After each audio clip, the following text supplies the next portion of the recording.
শিক্ষার্থীরা, কেমন আছো তোমরা? আশা করি সবাই সুস্থ আছো, যে যেখানে আছো ভালো আছো, নিরাপদে আছো। আমি আবার ফিরে এলাম আজকে তোমাদের যুক্তিবিদ্যা ক্লাসে। আজকে নতুন আরেকটা টপিকস নিয়ে আমরা আজকে কিছু জ্ঞানমূলক এবং অনুধাবনমূলক নিয়ে একটু আলোচনা করবো, যেগুলো আলোচনা না করলে আসলে আমাদের যুক্তির সংজ্ঞা চ্যাপ্টারটা অসম্পূর্ণ থেকে যায়। এবং এই সংজ্ঞা এবং অনুধাবনমূলকগুলো যদি আমরা সংজ্ঞাগুলো যদি একটু আলোচনা করি, তাহলে আমাদের উদ্দীপকটা আনসার করতে সহজ হয়ে যায়। তাহলে আমরা প্রথমে দেখি আমাদের যৌক্তিক সংজ্ঞা চ্যাপ্টারের মধ্যে কিছু জ্ঞানমূলক এবং অনুধাবনমূলক প্রশ্ন নিয়ে আমরা আজকে একটু আলোচনা করি সংক্ষিপ্তভাবে। তাহলে আমাদের প্রথমে আছে কি, পরমতম জাতির সংজ্ঞা দেওয়া যায় না কেন? তাহলে আমরা প্রথম বর্ষের মধ্যে পড়ে এসেছিলাম, তোমরা জানো, ব্যক্তাত্ব জাতাত্বের সম্পর্কের মধ্যে পদের চ্যাপ্টারটার মধ্যে ওখানেই আছে কিন্তু পরমতম জাতির কথা কিন্তু ওখানে উল্লেখ করা আছে। আমরা জানি পরমতম জাতি হচ্ছে এমন একটা বৃহত্তর জাতি যাকে আর কোনো বৃহত্তর শ্রেণীতে বিভক্ত করা যায় না। অর্থাৎ পরমতম জাতি হচ্ছে সর্বোচ্চ জাতি যাকে আর কোনো বৃহত্তর শ্রেণীতে ভাগ করা যায় না। যেহেতু এই পরমতম জাতিকে আর কোনো বৃহত্তর শ্রেণীতে ভাগ করা যায় না, সুতরাং পরমতম জাতির কোনো আসন্নতম জাতি নেই। পরমতম জাতির কোনো আসন্নতম জাতি থাকতে পারে না। তো যেহেতু পরমতম জাতির কোনো আসন্নতম জাতি নেই এবং একে কোনো বৃহত্তর শ্রেণীতে বিভক্ত করা যায় না, তাই পরমতম জাতির কোনো সংজ্ঞা দেওয়া যায় না। আমরা জানি যৌক্তিক সংজ্ঞার মূলত উদ্দেশ্য হচ্ছে যৌক্তিক সংজ্ঞার মধ্যে আসন্নতম জাতি থাকতে হবে এবং বিভেদক লক্ষণ থাকতে হবে, তাহলে যৌক্তিক সংজ্ঞার আমরা একটা সুস্পষ্ট ব্যাখ্যা দিতে পারি। তাহলে যেহেতু পরমতম সংজ্ঞার মধ্যে কোনো আসন্নতম জাতি নেই, কোনো বিভেদক লক্ষণ নেই, তাই পরমতম জাতির কোনো সংজ্ঞা দেওয়া যায় না। তাহলে আমরা বলতে পারি পরমতম জাতির সংজ্ঞা দেওয়া যায় না কেন? তাহলে পরমতম জাতি হচ্ছে এমন একটা সর্বোচ্চ জাতি যাকে আর কোনো বৃহত্তর শ্রেণীতে বিভক্ত করা যায় না। পরমতম জাতির কোনো আসন্নতম জাতি নেই, তাই পরমতম জাতির কোনো সংজ্ঞা দেওয়া যায় না। এবার আমরা দেখি 2 নম্বর প্রশ্ন, স্বকীয় নামবাচক পদের সংজ্ঞা দেওয়া যায় না কেন? স্বকীয় নামবাচক পদ হচ্ছে এমন একটা বিশিষ্ট ব্যক্তি বা বস্তুর নাম যাকে যেই ব্যক্তি বা বিশিষ্ট বস্তুকে অন্য ব্যক্তি বা বিশিষ্ট বস্তু থেকে পৃথক করা যায়। তাহলে স্বকীয় নাম আছে। স্বকীয় মানে কি? আমরা অনেক সময় বলি না আমাদের একটা স্বকীয় নাম আছে, সেই রকম একটা। তাহলে এখানে বলা হচ্ছে স্বকীয় নামবাচক পদের বিশিষ্ট ব্যক্তি বা বস্তু অন্য কোনো ব্যক্তি বা বস্তু থেকে একটু পৃথক করা যায়। যেমন ঢাকা, চট্টগ্রাম, করিম, বিশাখা, এসব। যেমন ঢাকা, ঢাকা বলতে কি? ঢাকা বলতে আমরা একটা জায়গাকে বোঝাই, যেটা আমরা রাজধানী বলি সেটা হচ্ছে ঢাকা, যেটা বাংলাদেশের রাজধানী বলে আমরা বলি সেটা হচ্ছে ঢাকা। তাহলে ঢাকাটাকে আমরা অন্য চট্টগ্রাম থেকে আলাদা করে পৃথক করে আমরা চিনতে পারি। যেমন ঢাকা এবং চট্টগ্রাম, তাহলে আমরা ঢাকা কোনটা সেটা চিনতে পারি, চট্টগ্রাম কোনটা আমরা সেটা চিনতে পারি। তাহলে এই জন্য বলা হচ্ছে স্বকীয় নামবাচক পদ হচ্ছে এমন একটা বিশিষ্ট ব্যক্তি বা বস্তুর নাম যেটা দিয়ে অন্য ব্যক্তি বা বিশিষ্ট বস্তু থেকে পৃথক করা যায়, অন্য ব্যক্তি বা বিশিষ্ট বস্তু থেকে পৃথক করা যায়, এবং সেই জন্য স্বকীয় নামবাচক। এবং আরেকটা কথা হচ্ছে স্বকীয় নামবাচক পদকে কোনো শ্রেণীতে বিভক্ত করা যায় না। আমরা জানি যৌক্তিক সংজ্ঞাকে সবসময় একটা শ্রেণীর মধ্যে নিয়ে যেতে হয়। যদি শ্রেণীর মধ্যে নিয়ে যেতে না পারে তাহলে সেটার কোনো আসন্নতম জাতি আমরা বের করতে পারি না। ঠিক তেমনি স্বকীয় নামবাচক পদকে কিন্তু আমরা আর কোনো শ্রেণীতে কিন্তু আমরা নিয়ে যেতে পারি না, কোনো শ্রেণীতে ফেলতে পারি না। তাই যেহেতু কোনো শ্রেণীতে নিয়ে যেতে পারি না, তাই এটারও কোনো আসন্নতম জাতি বিভেদক লক্ষণ কিছু নেই। যেহেতু আসন্নতম জাতি আর বিভেদক লক্ষণ কিছু নেই, তাই স্বকীয় নামবাচক পদেরও কোনো যৌক্তিক সংজ্ঞা প্রদান করা দেওয়া সম্ভব হয় না। তাহলে স্বকীয় নামবাচক পদের সংজ্ঞা দেওয়া যায় না কেন? তাহলে স্বকীয় নামবাচক পদ হচ্ছে এমন একটা বিশিষ্ট ব্যক্তি বা বস্তুর নাম যেই বিশিষ্ট ব্যক্তি বা বস্তু অন্য ব্যক্তি বা বিশিষ্ট বস্তু থেকে অন্য ব্যক্তি বা পদ থেকে আলাদা করা যায়।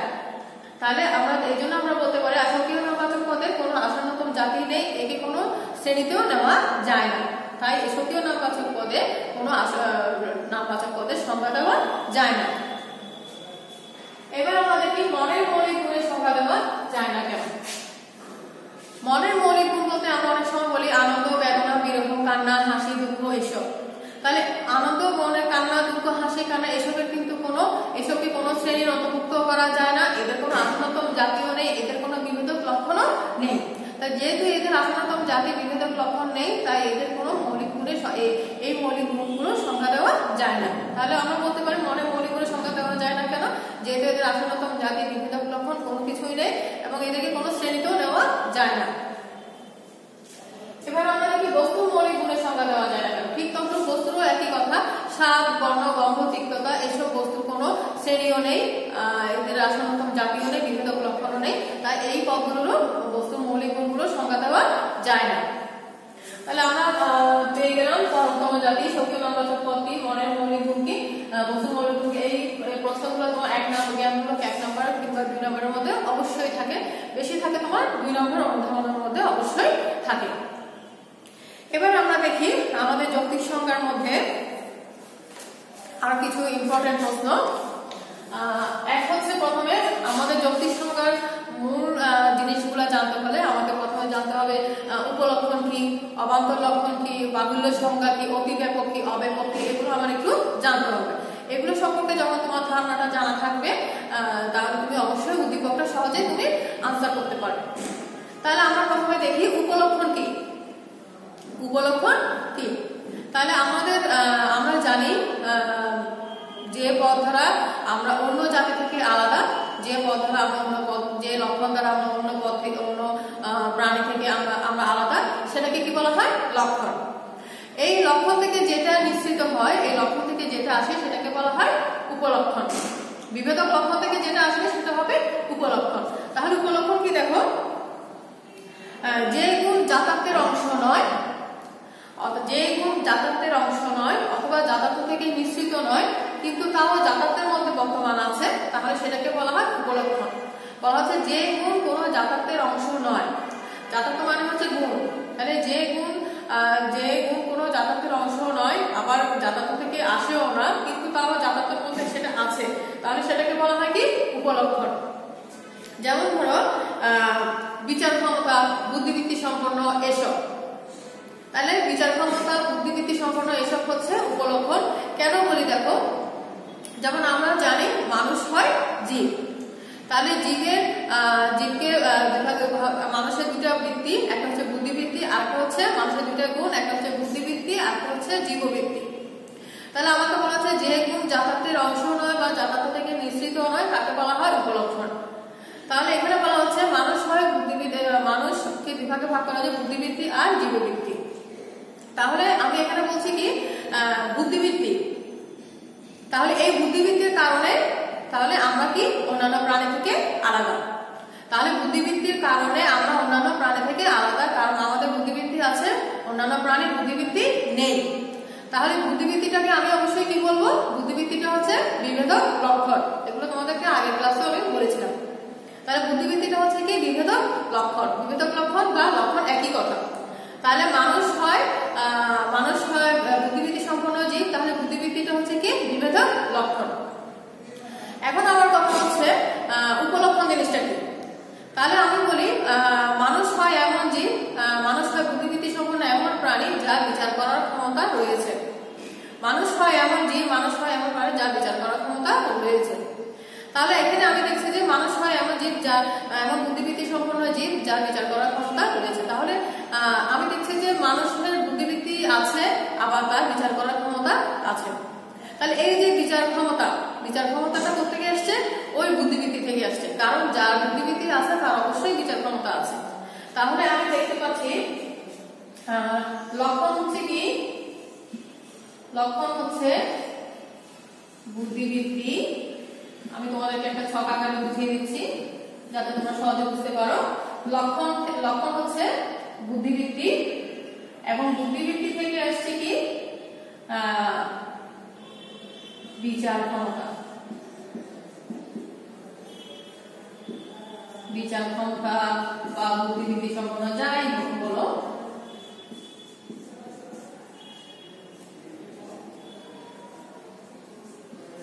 তাহলে একটু দেখো, তাহলে বুদ্ধিবৃত্তিটা হচ্ছে কি লক্ষণ, আর বিচার ক্ষমতা বা বুদ্ধিবৃত্তি সম্পন্নটা হচ্ছে কি উপলক্ষণ। তাহলে বুদ্ধিবৃত্তিটা হচ্ছে কি লক্ষণ আর বিচার ক্ষমতাটা হচ্ছে কি উপলক্ষণ। তাহলে এবার আমরা বলতে পারি তাহলে যে গুণ জাতার্থ নয় বা জাতার্থের অংশ নয় কিন্তু জাতার্থ থেকে নিশ্চিত হয় তাহলে তাকে বলা হয় উপলক্ষণ। তাহলে আমরা জানি লক্ষণ হচ্ছে কি বুদ্ধিবৃত্তি, কারণ মানুষকে দুই ভাগে ভাগ করা যায় বুদ্ধিবৃত্তি এবং জীববৃত্তি। এই বুদ্ধিবৃত্তি থেকে আসে কি কি বিচার ক্ষমতা, বুদ্ধিবৃত্তি সম্পন্ন এসব। কারণ বুদ্ধিবৃত্তি আছে বলে আমার বিচার করার ক্ষমতা আছে, আমার বুদ্ধিবৃত্তি সম্পন্ন, আমি মানুষ। তাহলে এই যে বুদ্ধিবৃত্তি সম্পন্ন বা বিচার ক্ষমতা যেটা আছে সেটাকে বলা হয় উপলক্ষণ। তাহলে বুদ্ধিবৃত্তি থেকে যেটা আসবে সেটাকে বলা হয় উপলক্ষণ। সবসময় খেয়াল রাখবে, লক্ষণ হচ্ছে বুদ্ধিবৃত্তি আর জীববৃত্তির মধ্যে বুদ্ধিবৃত্তি হচ্ছে লক্ষণ, কারণ বুদ্ধিবৃত্তির কারণে আমরা নানা প্রাণী থেকে আলাদা, আর বুদ্ধিবৃত্তি থেকে যেটা আসে সেটা হচ্ছে উপলক্ষণ। তাহলে এবার আমরা উপলক্ষণ কি পেয়ে গেছি। তাহলে এবার আমরা দেখি অবান্তর লক্ষণ কি। তাহলে অবান্তর লক্ষণ কি দেখো, যে গুণ জাতার্থের অংশ নয়, যে গুণ জাতার্থের অংশ নয় এবং জাতার্থ থেকে অনিবার্যভাবে নিশ্চিত হয় তাকে বলা হয় অবান্তর লক্ষণ। যে গুণ বলা হচ্ছে জাতার্থের অংশ নয়, ওই যে একটু আগে বললাম যে গুণ জাতার্থের অংশ নয় কিন্তু জাতার্থ থেকে আসে সেটাকে বলা হয় অবান্তর লক্ষণ। যেমন হাস্যপ্রিয়তা, হাস্যপ্রিয়তা এটা কিন্তু আমার কোনো গুণ নয়, আমার কোনো জাতার্থের কোনো গুণ নয় বা গুণের অংশ নয়, কিন্তু তাও এটা গুণের পর্যায়ে এটা করে, এটাকে বলা হয় হাস্যপ্রিয়তা। হাস্যপ্রিয়তার অবান্তর লক্ষণ কেন বলা হচ্ছে দেখো, হাস্যপ্রিয়তা গুণটি অবান্তর লক্ষণ হচ্ছে কারণ এটা কারো কারোর মধ্যে হাস্যপ্রিয়তা থাকে, কারো কারোর মধ্যে থাকে না। তাহলে এই জন্য আমি বলি হাস্যপ্রিয়তা গুণটি কোনো পদে জাতার্থের অংশ নয় কিন্তু তাও এটা বুদ্ধিবৃত্তি বা জাতার্থের বুদ্ধিবৃত্তি কিংবা জীববৃত্তির অংশ নয়, কিন্তু এটা বুদ্ধিবৃত্তি কিন্তু এটা তাও মানুষের মধ্যে থাকে, মানুষের মধ্যে থাকে বলে এটাকে বলা হয় অবান্তর লক্ষণ। এবার আমরা দেখি বর্ণনা কি। আমরা এর আগের ক্লাসে তোমাদেরকে একটু করে বলেছিলাম সংজ্ঞা ও বর্ণনার মধ্যে একটা পার্থক্য আছে। সংজ্ঞা জিনিসটাকে তোমাদেরকে তো বলেছিলাম কোন পদে পূর্ণ জাতার্থের বিবৃতিকে বলা হয় সংজ্ঞা, আর বর্ণনা হচ্ছে এমন একটি বিষয় যেখানে কোনো স্পেসিফিক সংজ্ঞা নেই, বর্ণনার কোনো নির্দিষ্ট নিয়ম নেই, পরিমাপ নেই, পরিধি নেই, বর্ণনা তুমি যত ইচ্ছা তুমি তত দিতে পারবে। যেমন আমি যদি বলি মানুষ হয় দ্বিপদ বিশিষ্ট একটা মানুষ হয়, দুই পালক বিশিষ্ট দ্বিপদ প্রাণী, তার এই তুমি মানুষের সঙ্গে যা কিছু বলতে পারো সবকিছু বর্ণনা। মানুষের হাসতে জানে, কাঁদতে জানে, মানুষ যারা মানুষের সঙ্গে যা কিছু বলবে সবগুলো হবে বর্ণনা। কিন্তু যৌক্তিক সংজ্ঞাটা হচ্ছে কি মানুষ হয় বুদ্ধিবৃত্তি সম্পন্ন জীব, এটা হবে যৌক্তিক সংজ্ঞা। আর মানুষ সম্পর্কে তুমি যা যা বর্ণনা দিতে পারবে, তুমি ইচ্ছা মতো বর্ণনা দিতে পারবে, সেটা হচ্ছে বর্ণনা। তাহলে আমরা এই জন্য বলি বর্ণনার মধ্যে কি উপলক্ষণ অবান্তর লক্ষণ সবগুলো থাকে, কিন্তু জাতার্থের মধ্যে থাকে কি শুধুমাত্র আসন্নতম জাতি আর বিভেদক লক্ষণ, কিন্তু বর্ণনার মধ্যে উপলক্ষণ অবান্তর লক্ষণ যা যা থাকে সবকিছু থাকে, সবগুলো মিলেই কিন্তু আমাদের বর্ণনাটা হয়। তাহলে এবার আমরা দেখি সঙ্গীয় পদ কাকে বলে। সঙ্গীয় পদ সংজ্ঞাত পদ কাকে বলে আরেকটা তোমাদেরকে একটু বলেছিলাম নিয়মের মধ্যে, যৌক্তিক সংজ্ঞার নিয়মের মধ্যে। তাহলে দেখি সঙ্গীয় পদ কাকে বলে। সঙ্গীয় পদ হচ্ছে যে পদের সংজ্ঞা দেওয়া হয় তাকে বলা হয় সঙ্গীয় পদ, যে পদের সংজ্ঞা দেওয়া হয় তাকে বলা হয় সঙ্গীয় পদ। যেমন মানুষ হয় বুদ্ধিবৃত্তি সম্পন্ন জীব, তাহলে এখানে মানুষ সম্পর্কে বলা হচ্ছে, তাহলে মানুষটা হচ্ছে কি সঙ্গীয় পদ। যে পদ সম্পর্কে বলা হয় তাকে বলা হয় সঙ্গীয় পদ, তাহলে মানুষ হয় বুদ্ধিবৃত্তি সম্পন্ন জীব, তাহলে মানুষটা হচ্ছে কি সঙ্গীয় পদ। এবার আমরা দেখি সংজ্ঞাত পদ কাকে বলে। তাহলে সংজ্ঞাত পদ হচ্ছে কোন পদের সংজ্ঞায় যা বলা হয়, কোন পদের সংজ্ঞায় যা বলা হয় বা যার সম্পর্কে কিছু বলা হয় তাকে বলা হয় সংজ্ঞাত পদ। কোন পদ সম্পর্কে যা কিছু বলা হয় বা যার সম্পর্কে কিছু বলা হয় তাকে বলা হয় সংজ্ঞাত পদ। যেমন মানুষ হয় বুদ্ধিবৃত্তি সম্পন্ন জীব, তাহলে এখানে বলা হয় বুদ্ধিবৃত্তি সম্পন্ন জীব, তাহলে জীব সম্পর্কে যেহেতু বলা হচ্ছে তাহলে সেটা তাহলে বুদ্ধিবৃত্তি সম্পন্ন জীব, এখান থেকে হবে এটি কি সংজ্ঞাত পদ। তাহলে বুদ্ধিবৃত্তি সম্পর্কে যেহেতু বলা হচ্ছে তার বুদ্ধিবৃত্তি সম্পন্ন জীব, এটা হবে সংজ্ঞাত পদ। এবার আমরা দেখি অতি ব্যাপক সংজ্ঞা কি। অতি ব্যাপক সংজ্ঞা কি। তাহলে কোন পদের সংজ্ঞা প্রদান করার সময়, কোন পদের সংজ্ঞা প্রদান করার সময় যদি সংজ্ঞাত পদের ব্যাপ্তাত্ব বেড়ে যায় তাহলে সেটাকে বলা হয় অতি ব্যাপক সংজ্ঞা। কোন পদের সংজ্ঞা প্রদান করার সময়, কোন পদের সংজ্ঞা প্রদান করার সময় যদি সংজ্ঞাত পদের ব্যাপ্তাত্ব বেড়ে যায় তাহলে সেটা হবে কি অতি ব্যাপক সংজ্ঞা।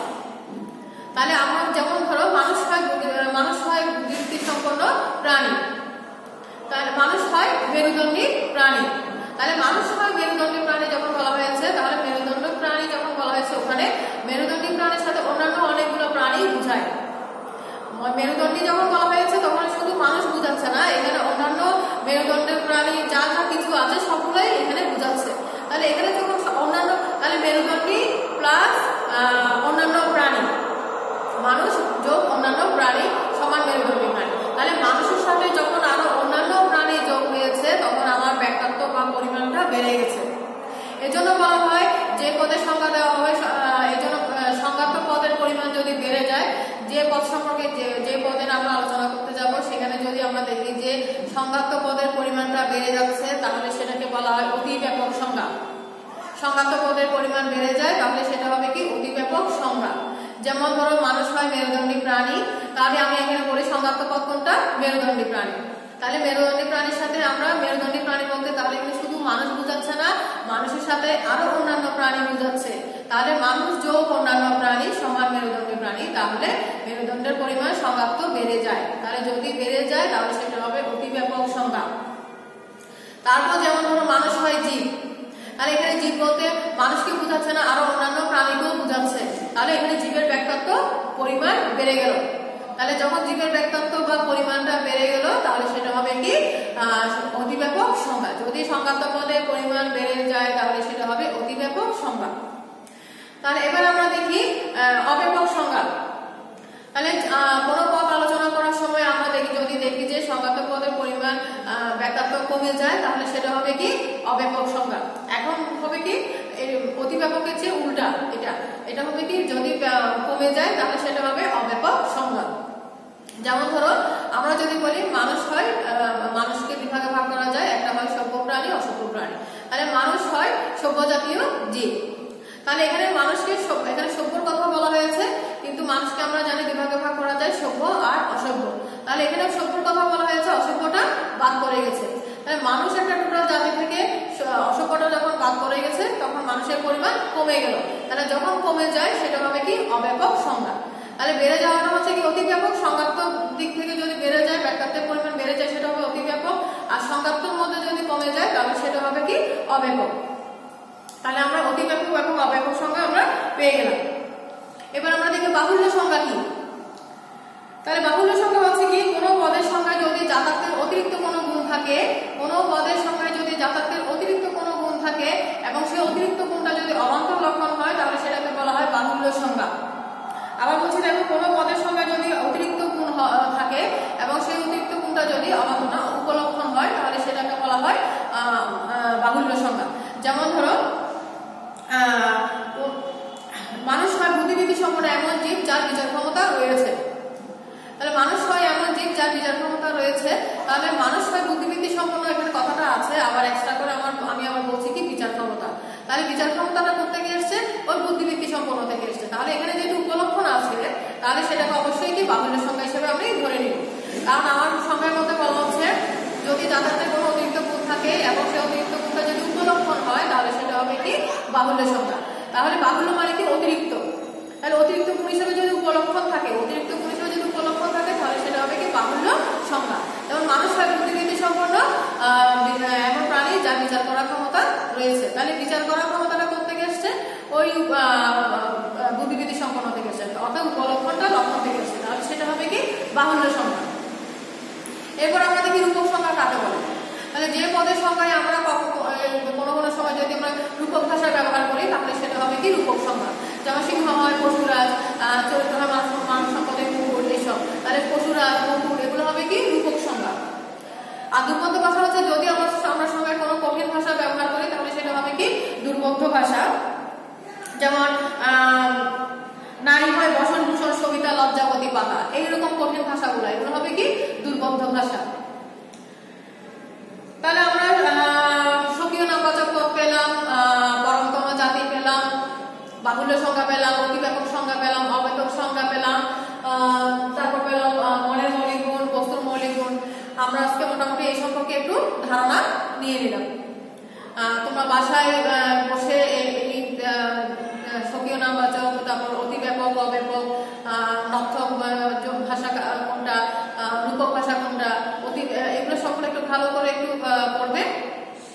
এগুলো যখন পড়বে তোমরা এগুলো পড়ার পর তোমরা অবশ্যই উদ্দীপকগুলো আনসার করতে পারবে।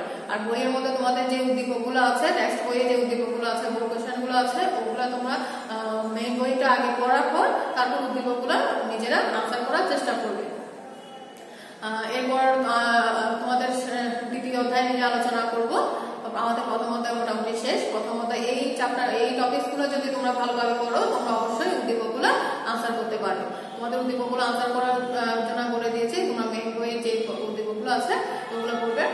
আর তোমাদেরকে তো বলিয়ে দিয়েছি অতি ব্যাপক কোনটা, রূপক ভাষা কোনটা, দুর্গত ভাষা কোনটা। এরপর যদি সম্ভব হয় তোমাদেরকে আমি একটা উদ্দীপক হয়তো তোমাদের বুঝিয়ে দিব, এরপর আমরা দ্বিতীয় অধ্যায়ে চলে যাব। তোমরা বাসায় বসে এগুলো ভালো করে চর্চা করো, পড়াশোনা করো, যে যেখানে থাকো ভালো থাকো, নিরাপদে থাকো, সুস্থ থাকো। সামনের ক্লাসে তোমাদের আবার দেখা হবে।